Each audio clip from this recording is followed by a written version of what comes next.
So, yeah, I wanted to talk a bit more about how I was sectioned and how that was a really scary experience for me. In fact, I think that's belittling it a little bit. I think it was a terrifying, life-threatening experience. Um, it was it was intense. It was so intense. Like intense. Like I can't even fathom into words the whole experience, but I can try. So basically, I smoked weed for a long while, over a span of a few months. I was smoking weed with my boyfriend at the time. Not my current boyfriend at the time. And yeah, and I was having some really bizarre experiences. No one around me seemed to realize that I was having these experiences, or at least I tried to say like, oh, this is happening, is that normal? And they were like, yeah, that's normal, like, yeah, people get that. But looking back on it, I don't think, no, these experiences weren't normal.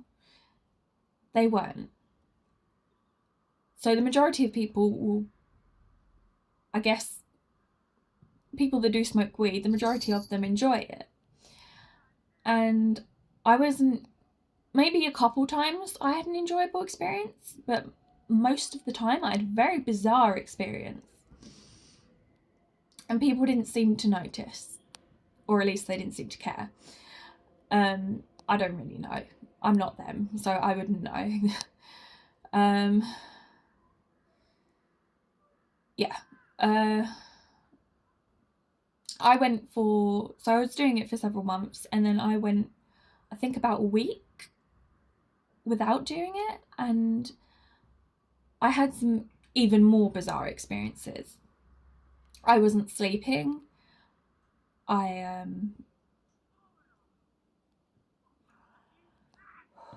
music sounded so much better than it usually did, but then it soon turned quite sinister, and the music had messages for me. The TV, people were talking about me on the TV, which was very bizarre. Obviously, that probably wasn't happening, but there was a lot of coincidences that happened. Like, the news would be on, and they'd say something about Sarah, which is obviously my name, and I'd be like, oh my god, this is for me. This is about me, which is really weird, because usually, if you're not psychotic, you'd think that's just, a coincidence. When you're psychotic, on the other hand, you're like, oh my god, they're talking about me. And it was weird because there'd be multiple news stories with my name. Maybe I was hallucinating, who knows? But my point is, I was very paranoid. I was so paranoid. I even thought horrible things about my boyfriend, about people around me. It was really scary. At first, I felt like I had some kind of power, like, not like a superhero, supernatural power, but I felt like I had the confidence and the power within myself to face these problems head on. So I went to visit my boyfriend, and yeah, this was not funny. I'm only smiling because it's so traumatic. But some hell went down that night, and it led me to being sectioned. Um,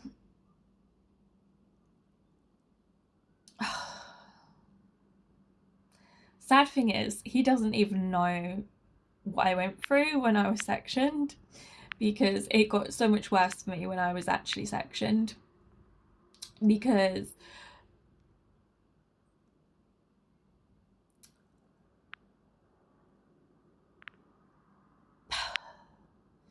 the staff and some of the patients, not all of the patients, some of the patients were bullying me. And it was really difficult, because when you try to reach out to some people, they just think she's crazy. So whatever she says isn't true. But this actually happened.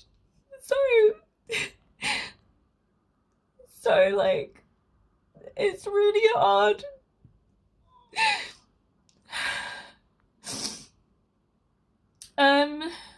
So I was getting bullied and I was getting threatened.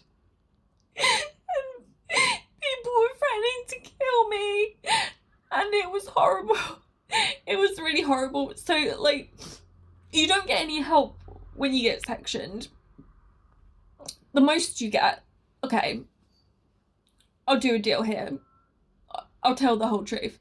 The most you get is you get medication. But most of the patients won't take the medication. They'll pretend to. And they'll hide it under their tongue. And I'll hold my hands up. I was guilty of doing that too. Because I believe the medication was poison. And that's...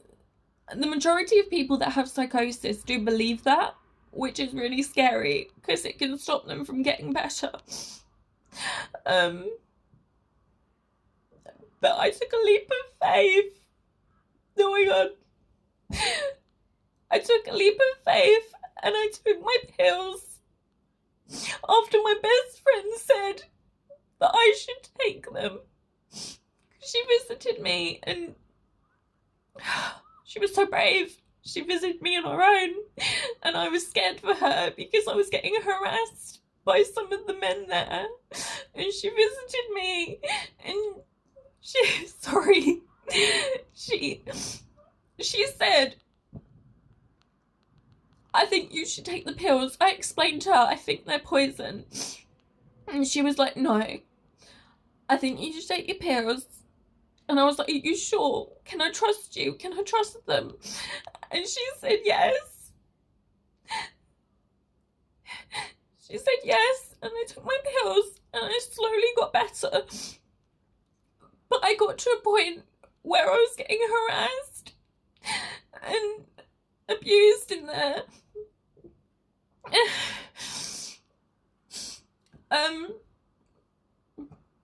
I wasn't getting any more better than I could. I was still probably showing bizarre behaviours because I was responding to trauma of what they put me through in there. So I had to... oh, I told myself I wouldn't cry. I'm so sorry. I had to convince the psychiatrist, who was barely there the days they told us she would be in. I had to convince the psychiatrist that I was well, which I wasn't totally well.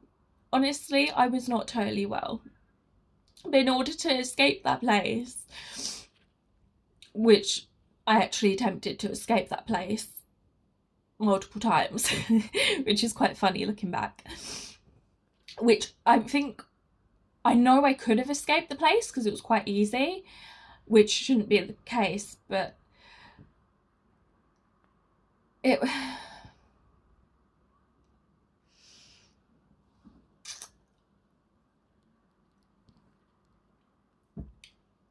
where was I going with this? It would have been easy to escape the place, but I think I was scared of the outside world as well, and what they'd do to me when they found me and brought me back. So I didn't go through with my escapes, but I attempted a couple times, which is quite funny. So yeah, I needed to get out of that place. So eventually I convinced the psychiatrist I was well over a span of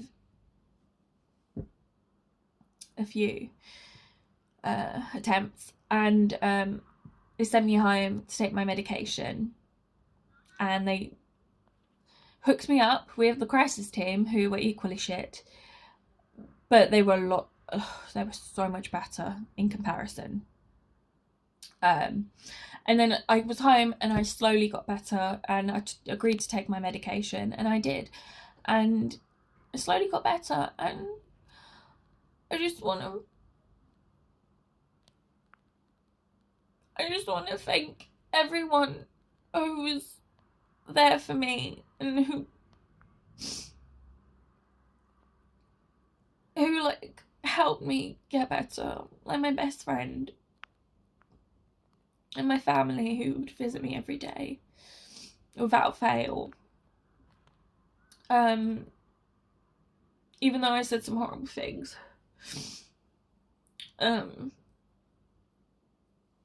Oh, jeez. Yeah, psychosis isn't something to laugh about. Even though it can seem funny to some people, it's not something to laugh about. It's a serious condition, and it ruins people's lives. And there's statistics out there that say a lot of people do kill themselves, maybe accidentally or purposefully, through their psychosis. And I don't think there's enough out there to say that weed can cause psychosis, or at least can trigger it. There's science around it, but there's not, like, there's studies that have been done, but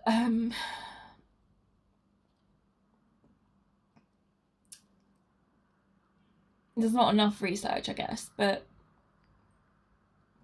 either they don't know if it causes it, or if vulnerable people who are susceptible to psychosis, it can then bring that forward. So I guess my message here is, if you're going to do weed, be careful. And if you're a weed smoker, be careful who you're sharing with, because you should really look out for other people, because it's not fair. It's not fair at all. Like, just because you have a good experience on it doesn't mean everyone else will. Oh look, my iPad's in the background. I have no idea what I was listening to. Sorry, easily distracted again. But yeah. Be careful. And look out for each other, because sometimes you can't look out for yourself, and others can't look out for themselves. But if we're looking out for each other, that could really help. So, yeah. Sorry about this roller coaster.